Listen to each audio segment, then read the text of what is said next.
Hi,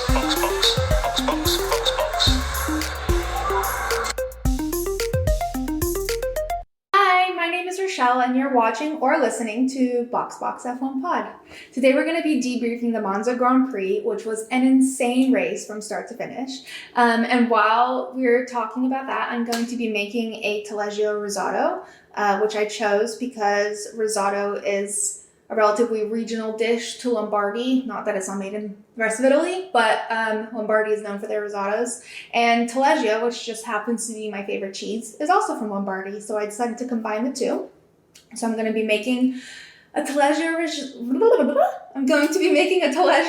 while we chat all things Monza. But first things first, it's time for the digital warm-up. Lap 1, off the grid. Okay, so a couple of things from last weekend.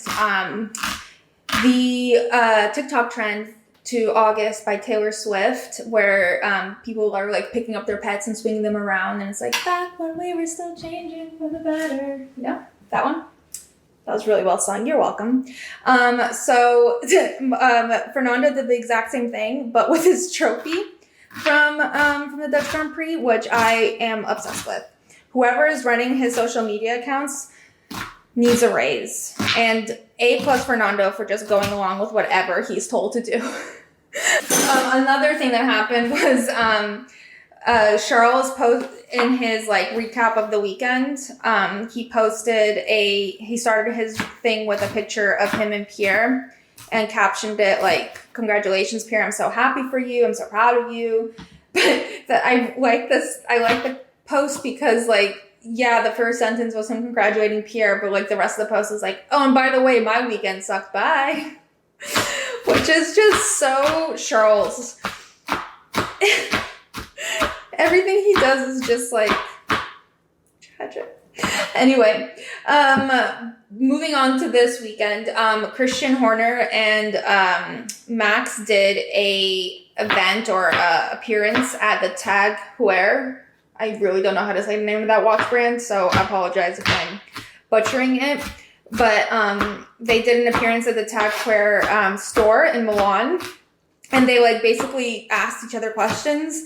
And one of the questions that Christian asked Max was if he has any sort of strategy when it comes to Mario Kart, and Max somehow manages to have like a very in-depth explanation for almost everything when it comes to strategy, because he does in fact have a strategy when it comes to Mario Kart.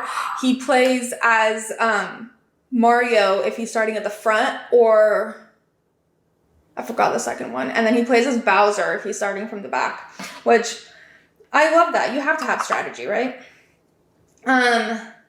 Another thing, by the way, I don't know if you guys remember, but last week I told you guys that David Coulthard petitioned to drive in Daniel's seat for AlphaTauri after Daniel got out with his broken hand. And Christian kindly turned him down. But he did it through like a really funny PowerPoint presentation. I didn't know you could. Every time I cut shallots, I forget that you can cry from shallots. And I'm like, this will be fine. And then I start crying like an idiot. Okay.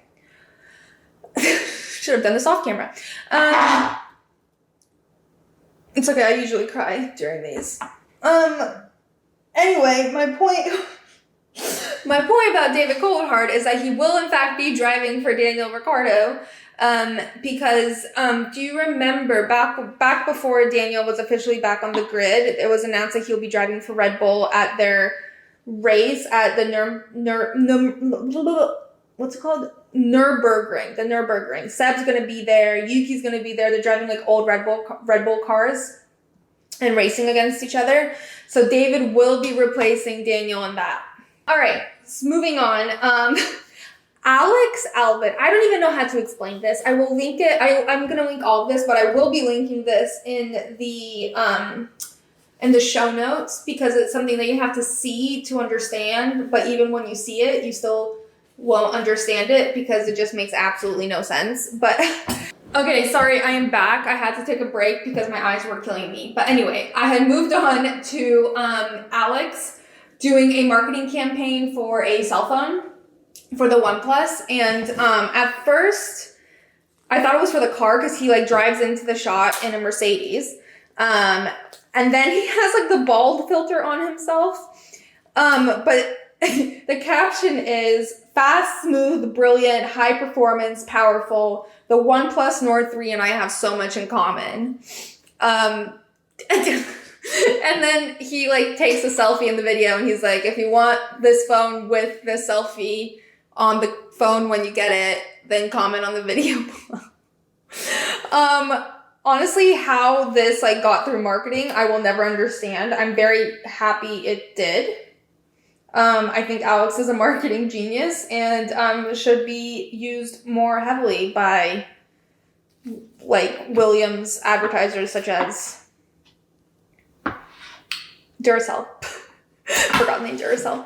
Anyway, I will link it below. It's something you have to see to like believe. But anyway.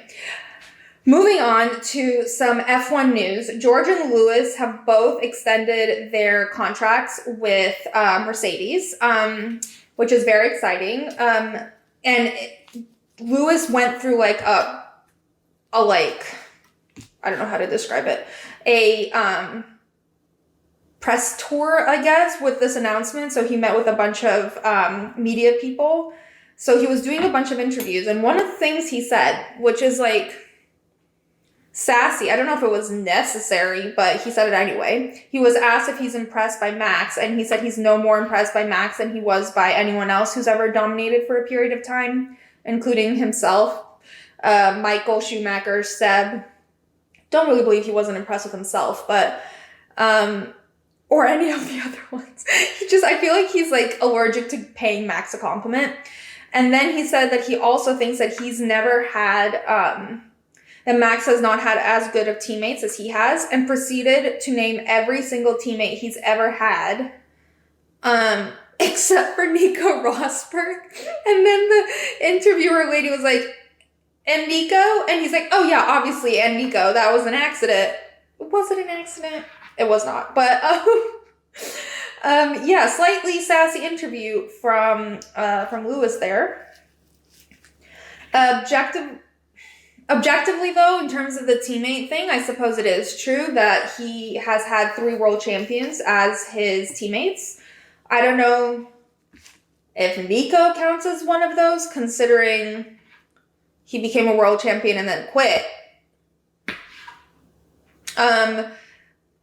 But still, he's had actual world champions as his teammates, and Max technically hasn't. But still, I feel like it's low-key a slap in the face to Checo, to Daniel, to Alex and Pierre, who were unceremoniously fired by Red Bull before their prime. So, but I guess technically true, so whatever. All right, lap 2, off-duty F1. Okay, so Alex, Lando, George, and Max got together in Monaco to play paddle. Which I'm not entirely sure, by the way, so correct me if I'm wrong, but I'm pretty sure paddle is basically European pickleball. I think it's mostly the same, right? Maybe the courts are a little, but the same concept. Rich people playing like a tennis knockoff. No offense to paddle and pickleball for describing it that way. That's how I understand it. I know nothing about either. But so they all got together, and there was a really cute boy band picture of them. Loki offended for Charles because he wasn't invited to this, and it was in his home country, which is also his home city and his hometown and his home neighborhood, because it's like 4 feet long. But then I think he actually had a lot of press duties in Monza earlier in the week, so he probably wasn't actually around. But anyway, so, and also 5 is hard to play. So it was 2v2, and at the press conferences, Lando elaborated about who won, because they posted no information with this. Yeah, they posted no information with this. So Lando said that it was first him and Alex versus George and Max, and him and Alex dominated, and then everyone collectively decided the teams weren't there. So they decided to reshuffle, and Lando ended up with Max, and Alex ended up with George, and Lando won again. So he said, on average, I won 100% of the time, and George lost 100% of the time. But it was very cute, group photo, very wholesome. I love that they get together and play. And that they left the comfort of their gaming setups and actually went outside to hang out. That's great. I wonder if they got crepes after. I wonder if George and Alex are privy to their crepe dates that Max and Lando go on. So many questions. All right, I'm going to start frying up the shallot, so I'm going to maneuver over. BRB. All right, so moving on, Fernando did an interview with a high-performance podcast where he basically got asked a whole bunch of questions about his process and how he thinks and how he prepares, which was actually really fascinating, but there's just a couple of key takeaways that I want to talk about. There were many key takeaways, but these are just a couple that I want to focus on. First of all, side note, the question they asked Fernando about, are you alone because you're an F1, because most people your age have been married at least once and have at least one child, I found that very rude. He handled it fine. He's like, yeah, probably, but whatever. But just like, what a rude question to ask. And also he talked a lot. I love to hear like his approach to everything, because we're always talking about how his brain never stops working. And one of the things he talks about is that he's like super prepared every single race week. He goes above and beyond to prepare. He says that actually during the week he might not spend necessarily that much time prepping, but when it comes to like the actual weekend, he's like full, especially after free practice, like that like really triggers him for some reason. And by the time Sunday rolls around, he's like over prepared. He's asked the engineers every possible question he could think of, every scenario. He's like gone through every possible situation. And he says that, so when people like are like, how could Fernando ask that question on the radio? How did he even think of that? He's like, that's actually not me. That's like all of the engineers, like their strategies, their scenarios. It's all of their stuff that I have asked about in advance. So when I see something happening on track, I can reference back to what they told me, which whatever is still really, really impressive. And also, you know what it reminds me of? It reminds me of Doctor Strange in Endgame, where he's like coming up with every possible scenario of what the outcome might be. This is Fernando, like saying in this car, he's like, I see it ending this way, I see it ending this way, I see it ending that way. Doctor Strange of F1, Fernando. Another thing that I really love to hear is that he said that taking a break from F1 was actually really important for him, because he began to appreciate the things that he hated as a driver. For example, the anthem, interviews, all of his media stuff. Like, he hated that. Sorry, it's my dog. He hated that before, and he has a newfound appreciation because he was like, as a fan, I loved being able to see that. I love being able to see the behind the scenes, and it's why I approach it much differently this time around. And it's probably why we have such incredible social media content for him. So bless up Fernando for taking that break for us.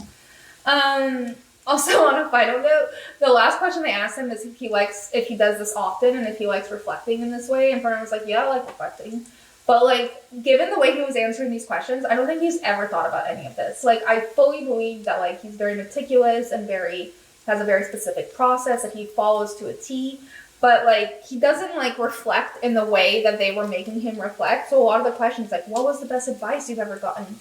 Like, walk us through step by step your process every weekend. Like, I don't think he's ever like spelled it out before. So like, you could see him like working in real time, trying to figure out how to phrase it. So that was really interesting. Moving on to one of my favorite things that happened last week. Gas and Oda had a meal together. Technically, they cooked together, but actually, I think Yuki just cooked for Pierre. So he went over to Pierre's house. Pierre had a full chef's outfit for him, which Yuki made sure everyone knew he doesn't just walk around with a chef's outfit. And they got together, and Pierre's just like in a polo, and Yuki actually threw some shade at Pierre. He was like, yeah, we're in his kitchen, but he didn't know where anything was because he never used it. They didn't say what they cooked. I'm assuming there's a video coming out soon, or maybe it hasn't. I haven't seen it, but I'm pretty sure nothing's come out yet. But it looked like he cooked him fried rice with like, there were so many eggs cracked on the side, like a lot. Also, side note, Pierre has just like a giant bottle of Moet in the back of his kitchen on the counter. Very, checks out. But I loved every second of this. I'm so happy it exists. I'm so glad they decided to film it for content, because Pierre could not let a moment pass without filming some sort of content. Much appreciated. Can't wait to see it. Another big thing that happened this weekend, Max got his Hungarian trophy back. It has been reconstructed for him. They flew all the way to Monaco to hand deliver it to him. It was like in some apartment. We got some Box Insiders intel. Apparently this was Max's manager's apartment. And Lando lives in the same building as him. So he just like came down to watch them hand it off. And I think it's hilarious. I'm pretty sure they invited Lando specifically to just make fun of him not being able to touch the trophy. But Lando showed up in like socks, like shorts, and like a 3/4 zip with a backwards cap and like, what are those puka shell necklaces? Or it looked like one.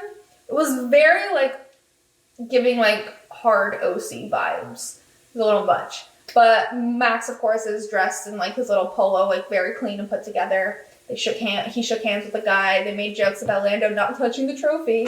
It was great. I fully appreciated every second of that. All right, moving on. Lap 3, trackside. Sorry, my dog. Yosa. Shh. Okay. We're just gonna keep talking through the barking. Lap 3, trackside at Monza. So Carlos turned 29. There was a funny video of him like contemplating the fact that he used to like his birthdays, and then he turned 26 and he got almost 30. My friends and I have this inside joke about being almost 30, and we've been almost 30 since we were 25. And I feel like Carlos is in on that joke. But anyway, so they had like a cute little birthday cake for him. 10 out of 10 on the birthday cake scale. It wasn't overdone. It was a little decorated, but it was still like homemade, I think. And they all were around singing happy birthday to him. And then Fred tried to like dunk Carlos's head into the cake. But Carlos's neck was like, not today, sir. Fred was unable to get his head in there, but Carlos did manage to flick some cake at Fred. So I'm gonna add the rice in here. If anyone wants to know what I'm doing, I fried the shallots, and then I added in the rice, which I'm going to toast for a few minutes. So then I'm gonna deglaze it with the wine, and then I'm gonna start pouring in chicken stock until it's like covered the rice, and then I mix it until it's cooked, and then I add the cheese. All right.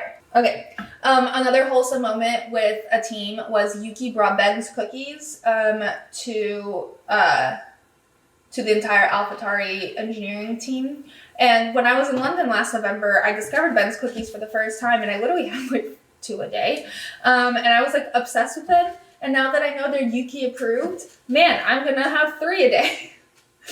But that was very wholesome. But 2 funny quotes that came from the weekend during the interviews was that Max was asked how he plans on winning this weekend, and he responded by finishing first. And I just love that he gives incredibly in-depth answers to questions like, who do you play in Mario Kart? But when he's asked how he's going to win, he just says by finishing first, which honestly, dumb question. Totally warrants that answer, but it still made me laugh. And then Charles was asked if he feels a lot of pressure.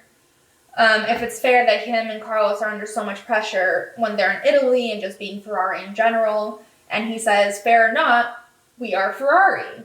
And he says, I feel more responsibility than pressure. And honestly, I think both Carlos and Charles have drank the Ferrari Kool-Aid. Bright red. But like that's like an intense response. Like they feel responsibility. Okay. All right, moving on. Lap 4 post Monza. There were a couple of things that I wanted to mention. First, Alex and George road tripped back together, which I am obsessed with. Did they just drive the whole way back to Monaco? Is that far? I think I've looked it up before. It's like 8 hours. Oh no, it's less. Alexa, how far is Monaco from Milan? Milan is 148 miles from Monaco as the crow flies. As the crow flies? Alexa, how long of a drive is it from Milan to Monaco? From Milan to drive to Monaco, based on current traffic, It'll take about 3 hours and 45 minutes. No wonder they drove. Okay. Well, what is as the crow flies? Does anyone know what that means?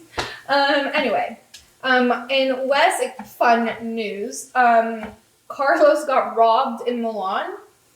That's not where the story ends. Carlos got robbed in Milan, and he and his bodyguard or his personal trainer, I think it was his bodyguard, chased the robbers down the street, like several blocks, and their like group kept growing because people kept recognizing Carlos and just decided that whatever Carlos was running towards was important. So like people just kept joining in, and they finally caught up with the robbers, and Carlos got his watch back. And they both got arrested. The Milan police showed up. Everyone was very helpful, etc., etc. But first of all, how traumatic. Second of all, Carlos has nonstop been defending this entire weekend. He had to chase down his own robbers to get his watch back. Like, that is insane to me. Also, like, throws me back to when Charles's watch got stolen and he tried to do, like, a car chase through Monaco, following all the road rules. He did get his watch back, but I don't think it was courtesy of him. I need more butter.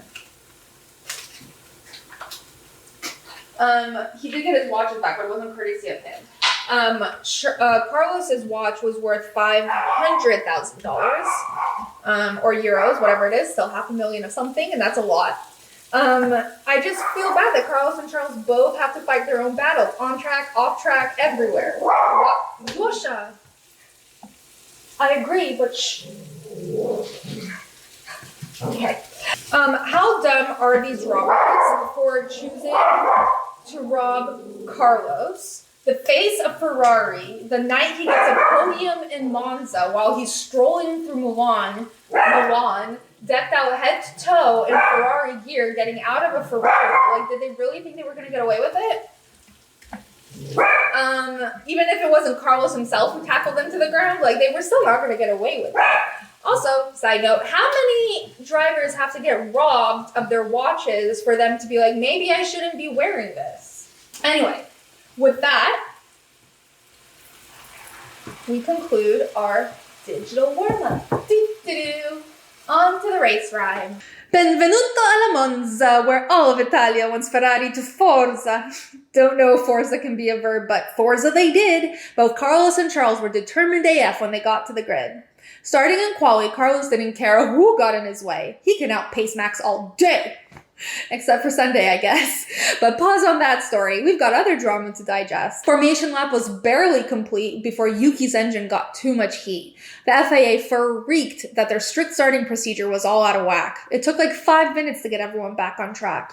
So when the lights finally went out and away they all went, Carlos put that pedal to the metal, but can't get Max off his scent. Carlos did hold his own for 14 laps of the Grand Prix, which is way more than we can say for like over half of the grid in 2023. Then it was Checo's bull against both prancing horses. They fought hard, but not much they could do. Checo's forced his way into P2. Now let's take a break from Charles and Carlos's race and check in with George's. Both Georgie and Lewis got a 5-second penalty apiece. Lewis tapped Oscar while George overtook Esteban off track like, peace. Unrelated, Estie Besties Irished goodbye his way out of the race. It was a steering issue, but the broadcast saying nada is just rude and low-key a disgrace. Now back up to the fight up front. Let's unpack. It's Charles versus Carlos in an episode of Let's Give Fred a Heart Attack. Charles gets told not to take any risks, but Charles is like, you're breaking up. Pretty sure you said to persist.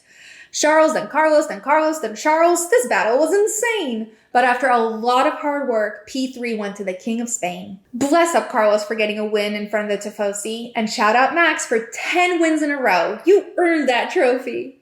And with that, F1's Euro trip has come to an end. Next up is Singapore. Can't wait to see who goes full send. Lots of guns. Okay, I'm back. I've poured some, here, let me show you. I've poured some chicken stock in here, and it's currently cooking down. I don't know if you can see that. And as it continues cooking down, I'll keep adding chicken stock to make sure the rice is cooked until it's al dente. Anyway, moving on to analysis. So this isn't exactly quali yet, but during free practice, One of my favorite parts was Yuki kept getting really annoyed by the Mercedes. Because Lewis kept getting in his way and he kept getting on his radio and he's like, Lewis doesn't know how to get out of the way. And he kept saying this. And then one time he said it again and then he's like, it's fine. I'll just get him back next time and I'll do it to him. And he's like, oh wait, that was George. And I just feel like they're both in, Yuki's not happy with either. So he's going to try to impede as many people as he can. I kind of loved, I love when Yuki gets annoyed on the radio. Love it. Also, speaking of pissing people off, Carlos kept pissing everyone off during free practice and quali. He was pissing Yuki off. He was definitely pissing Oscar off, who I've never seen get so rattled on the radio. And by rattled, I mean he just went, May, is Carlos blind or what? Still very calmly. But kudos to Carlos, honestly, for being the only person to get Oscar to show like a hint of emotion on the radio. But yeah, Yuki also kept going, what is Carlos doing? He's winning. That's what he's doing, Yuki. He is winning. But also, sorry, back to Oscar. I keep forgetting. Like, have you guys seen the like theory that that Oscar has like major beef with Carlos? Like, that's really bizarre. I don't know where it's coming from because I don't know if Oscar is capable of having beef with anyone, or as I like to call it, beef. I think all F1 rivalries should exclusively be referred to as beef, courtesy of Pierre, who has beef with half the grid. One of my favorite moments from quali, not going to focus so much on quali because let's be honest, the race was unreal, and the really best moment of quali was Carlos when he got pole position, and his radio at the end was everything on his end, let me add. He was like, tell me we have it, like, in that voice that's like almost desperation, ecstatic, like he was so thrilled. And Ricky kept going, yeah, we have it. And he was like, tell me we have it. And Ricky was like, yeah, we have it. And then he was like, let's just like close the job tomorrow. And Carlos was like, okay, let me be happy. And Ricky just goes, so rude. Just like a little giggle after raining all over Carlos's well-warranted parade. Also, love the Tifosi. The Tifosi is such positive energy, except for when they tried to boo Max, and Charles immediately turned around and just, like, stopped them. And they immediately listened. Immediately. I've never seen such a quick reaction. They start booing. Charles turns around and goes, silence. Just immediate stop. But the best part of the post-quali race afterwards was Charles and Carlos are in such a good mood. Like, P2, P3 in the race, amazing. The Tifosi are happy. They're happy. Purely they're, like, off of their backs. Like, I'm not giving Ferrari any credit for this. Ricky even tried to rain on Carlos's parade. Like, they can't even be happy appropriately. But like they were talking during the press conference, like fully engrossed in a conversation, and there was like a full 30 seconds while they were waiting for Carlos to answer before he went, oh wait, sorry, what? And everyone started laughing. It was very funny. This is the starting grid for the race. Carlos in first, followed by Max, Charles, George, Checo, Alex, Oscar, Lewis, Lando, Fernando, Yuki, Liam Lawson, Nico Hulkenberg. By the way, sorry, I'm going to pause for a second. Liam Lawson sounds like a superhero. Nico Hulkenberg sounds like a villain, just like one after the other. Valtteri Bottas, Logan Sargent, Joe Guan Yu, Pierre Gasly, Estie Besties, Kevin Magnussen, and 20th is Lance. Lance has had some issues this weekend. He keeps having issues, and I don't feel like it's all his fault, and honestly, his heart just doesn't seem in it. He seems like he wants to be literally anywhere besides where he is. Which is sad. Also, has anyone ever thought about whether it's his, like, decision to be here or if it's his father's decision for him to be here? Don't know. All right, so the race. Oh my god, the race. So Yuki, during the formation lap, Yuki DNF'd. His engine started smoking. He had to pull over to the side of the road. So by the time everyone pulled up to the starting grid, the race start had to be aborted. They kept saying the word aborted, like they were about to launch into space. And from what I can tell, race control and the FIA is very type A. And when anything goes not to plan, they freak the fuck out. So it took them forever to get Yuki's car off the track. They made them go around one more time, but like they still weren't ready for them. And the engineers needed to go on track because they need to make sure the tires don't overheat and keep everything cool. And they weren't allowed on track yet. The FIA was kept trying to figure out what the hell they want to do with the situation. It was bizarre. A couple of engineers ran like astray and ran onto the track, but they didn't approach the cars. It was very confusing. But Yuki's car was stuck in gear, so they couldn't remove it very easily. Checo like got on the radio and he's like, "Why is it so hard to remove the car?"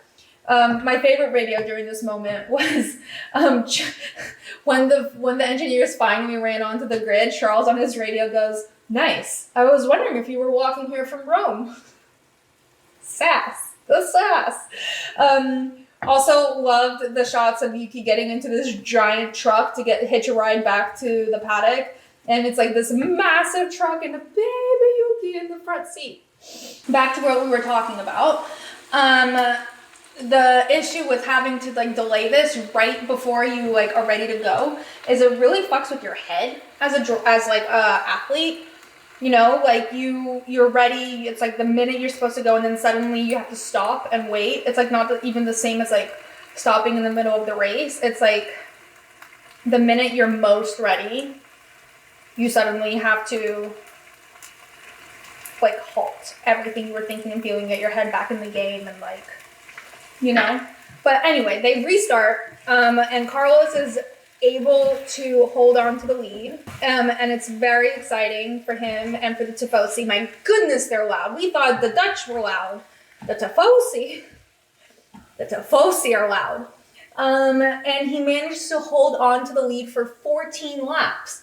14. I'm pretty sure, I don't remember all of them, but that is one of the highest led amounts this year that's not Max Verstappen.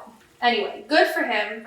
He did a great job. You know that meme that everyone keeps using of like Barbie and Ken when she's like going to the real world and she's like just singing along in the car and then he pops up in the backseat and she's like, "Wah!"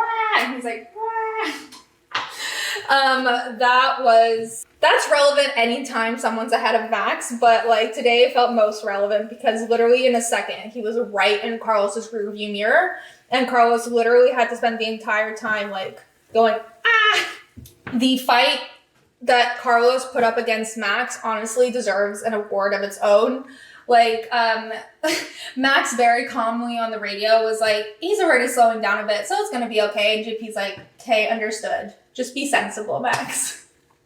Max tries to overtake Carlos, but Carlos defends in like a very aggressive way. That's like, great racing. And Max gets on the radio and goes, "That was naughty." But like, you can hear how happy he is. Like, you can hear the smile in his voice because he's finally like something like, yeah, he says he loves winning. He prefers to be winning all the time than he prefers to be fighting all the time. But that's not really true, right? All he means is like once in a lifetime chance that he has to lead in this way. It's not going to happen every season. It's probably never going to happen to him again quite at this rate. So that he, like, I believe, like, thoroughly enjoys, but that doesn't mean that he doesn't miss racing. He's a racer. He loves to race. He loves a challenge, and he loved Carlos pulling that move on him. Poor Carlos probably is quite stressed. But by lap 15, even though Carlos fought with his entire heart and soul, Max gets ahead, and it was like he, like, was unleashed. Like, you didn't see how much he was suppressing his speed. Like, yeah, he couldn't get around Carlos. It's not like he was slowing down on purpose. He just couldn't get around Carlos. But once he was in like, free space and, like, had fresh air, man, did he, like, spurt forward. Like, he had one of those Mario Kart, like, rainbow things. He just, zoomed on ahead. So then it was Checo versus the Ferraris. And Charles desperately tried to defend against Checo. He tried and he put up a great fight, but Checo eventually gets around him. They do touch slightly, but it wasn't that bad. Or, I don't know, it looked like they touched, but then someone was like, "Oh, it's just the dust from the gravel." Whatever, it was close. And then Checo has to overtake Carlos. And it took him about 10 more laps to get around Carlos. And man, oh man, Carlos was really, like, Checo kept trying to get Carlos in trouble. The commentators were like, oh, he's like really on the racing line. Like he's really towing it. Like the moves he was pulling, like braking at the very last minute or pulling right in front at the very last minute. But it seemed that he was doing it like right on what was legal, you know? And it was really frustrating Checo. Checo was getting so annoyed. At one point there was like a Ferrari sandwich of Checo, like almost squished in between the two Ferraris as Charles was trying to gain on Checo, and Carlos was trying to defend against Checo. It was a hot mess. The commentators were like, the Ferraris came with a vengeance to this track. Like, truly, I've never seen them this alive. I really hope it carries on. Also, crazy moment, but do British people say the word highness? Because that's what one of the commentators said, and it really shook me. I never heard 4 years there, I don't think I've ever registered anyone saying the word heinous as highness, unless I somehow went 4 years without hearing that word. But anyway, Checo finally overtakes Carlos in lap 46. Very frustrating, but it was inevitable. Ferrari, no matter who is in that car, the Ferrari car is only capable of so much. And when strategy is not interfering, and when the drivers are performing like 100 out of 10, they put on a great show, but they're not at the same speed as Red Bull. All right, Charles versus Carlos. So towards the end of the race, honestly, I'm pretty sure they gave the entire Ferrari team a heart attack, but Charles tries to overtake Carlos, he succeeds, and then Carlos immediately overtakes him back, and that's basically them until the finish line. Just back and forth, and back and forth, and back and forth. Some of the commentator was like, I bet Fred's sitting there like this, peeping through his fingers, like looking but can't look at the same time. At one point, Charles gets told on the radio that he needs to not take any risks, which Charles just straight up ignored. Like he was just not listening. And let me tell you, I have never seen the drivers, all of them, get out of a race this excited, happy, like giddy over the battles they had. Charles and Carlos were like, couldn't stop talking. They're like, oh my God, wasn't that so much fun? It was so much fun. Yeah, I got told not to take risks, but like, I didn't take any risks. I was fully under control, which was verbatim what Charles said in an interview after. It was with him, Lando, and Alex, and the interviewer was like, weren't you told not to take any risks? And Charles was like, oh, I didn't take any risks. Everything was completely under control. And Alex snorts and Lando bursts out laughing. And Charles was like, no, it was. But they were having the time of their life. Max had the time of his life. Checo, as annoyed as he was as Carlos in the moment afterwards, was like, that was so much fun. Everyone just had fun. And like, it's such a, like, you can see they're exhausted. They can't wait to just like lie down and never get up, but they are happy. And that's like the best way you want to see them. Some other highlights before I get into the end of the race was that there was an incident with George and Esteban where George ended up leaving the track and gaining a position. And it was noted too late by the stewards, so he got a 5-second penalty. And that makes sense because by the time they gave him that, he was like 5 cars ahead of Esteban, so he couldn't really give the space back. Also, Lando and Oscar had a bit of contact, and the commentator called it argy-bargy, and I love when they put out the term argy-bargy. It's just like a wild thing to say. The Stews decided not to investigate, but I'm only noting it because I thought the commentator's description of it was hilarious. They were like, he said, I saw nothing wrong other than 2 teammates squabbling over the same piece of tarmac. What a poetic way to describe the situation. Later on, it was not Oscar's day, by the way. Later on, him and Lewis had an incident. Lewis basically crashed into Oscar. They both had to go through the emergency or the exit escape route or whatever, and both ended up back on track. Oscar had to go in and get his nose changed. Lewis got a 5-second penalty for it, but he apologized to Oscar immediately after the race.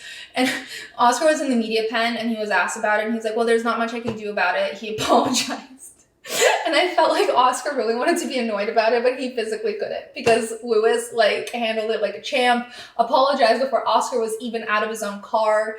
Like, you know that feeling like when you want to be annoyed at someone, but then they do everything they possibly can not to make that like impossible, but you still want to be annoyed and it's just like in you and you just can't get rid of it. Oscar also had an issue with Liam Lawson. Again, sounds like a superhero.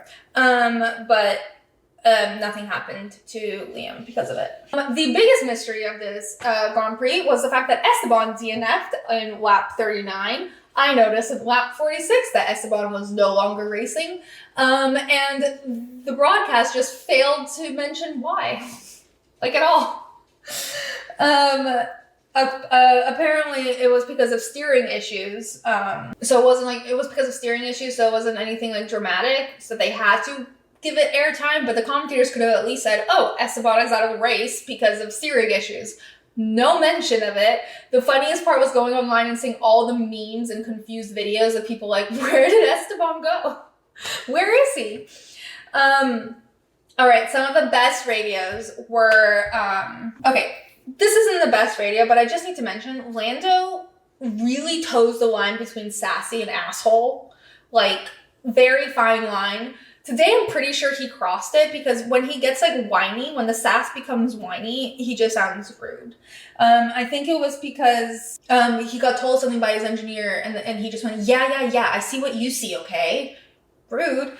Meanwhile, though, another sassy radio message that I was obsessed with was George gets told to do more management into turn 6, and George responds with, I don't know if you can see, but I have a car right up my ass. Well, ass got bleeped out, whatever he ended up saying there, but it was very funny. Another great Lando moment, though, was it was an incident with Lando and Alex, or not an incident, but like, they were racing each other on track, and then the commentator goes, is Lando about to say that Alex pushed him off track? And immediately the radio plays and Lando's like, Alex pushed me off track.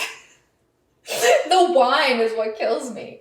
But the best radio, I think, was during qualifying, actually. And, it was free practice. It wasn't qualifying, it was free practice. And it was Max going, can we go again? I got a shit read. And GP goes, no, this isn't quali, Max. Please box. And Max is like, but I want to read. And then I guess he got to go again because later on, GP goes, so did you learn anything? And Max goes, no, not really. And GP goes, good job.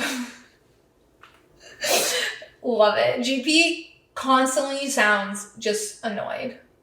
Just always annoyed at Max, but in a like fatherly way, you know?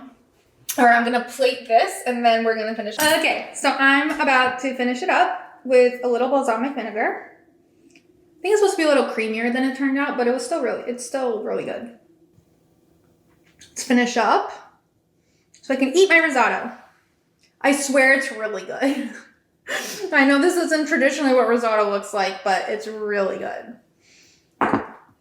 All right, so end of the race. I do love Charles with all my heart. I need him to win desperately, but Carlos fought so hard for this. He deserves every second of this podium. He deserves it so much. I did love that when they finished, Checo and Max drove side by side and waved at everyone. I find it a little weird that it was them and not Ferrari, but I know they just like achieved a giant milestone for their team, and it was a very wholesome moment, and like the overhead shot was so cinematic.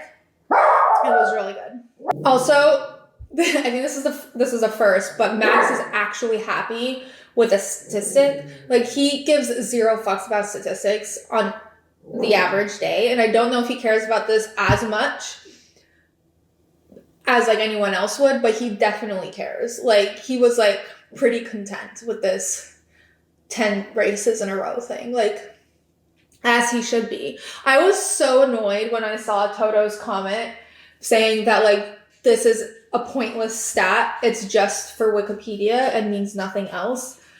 Dude, every single stat all you losers whip out is pointless and just for Wikipedia and to like say something fun.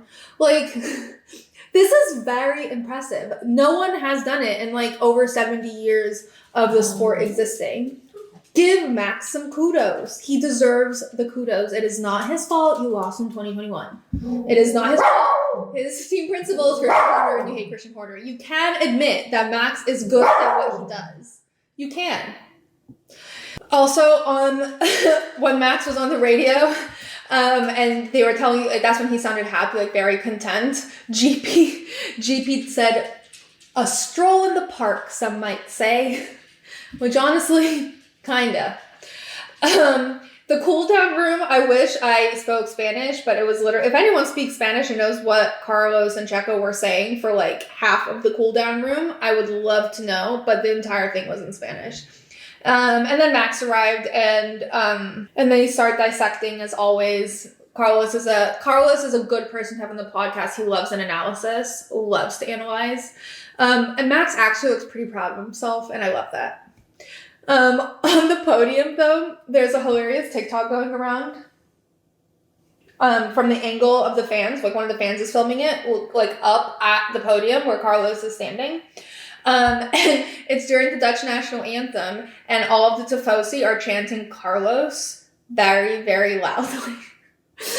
And it's like really funny watching Carlos, who's like trying to look all somber and serious, staring ahead, like respectful of the Dutch national anthem. But every so often he just like looks down, grinning, like, you guys.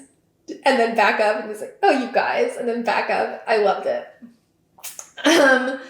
Then also at the end, I already mentioned how Charles was talking about how he was like, had everything under control, and he's like, we're both on the limit, but we know where the limit is. And then Fred was being interviewed and asked how he felt about them battling. Fred goes, I was very relaxed. That was not a French accent, just because you're a regular accent. He was like, I was very relaxed. And then bursts out laughing. And at that moment, Charles is walking by with like a giant like cohort of Ferrari people, and around them is an even gianter cohort of Tifosi, and a camera nearly whips Fred in the face. But Charles spots him and does not make it easier on anyone by like beelining for Fred and checking for his pulse point to see how he's doing.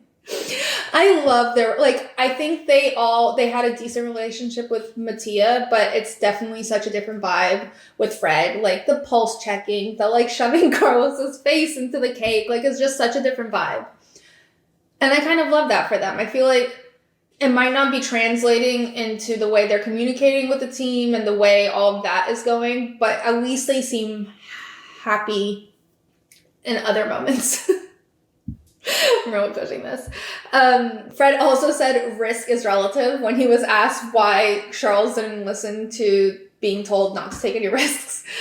Christian, on the other hand, said that when asked about Carlos and Checo's fight, he said you can't blame Carlos. He was driving that car in Monza like he stole it, which low-key hilarious foreshadowing. Not hilarious, but like foreshadowing for what happened to Carlos that evening.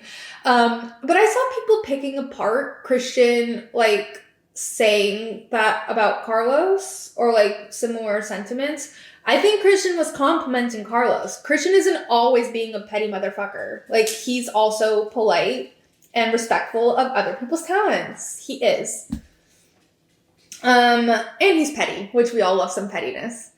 Am I being, like, as though I have a double standard that it annoys me when Toto is petty? Well, this is the thing. Toto's pettiness doesn't come off playful. Christian's pettiness does come off playful. I think that is where it differs for me. Anyway.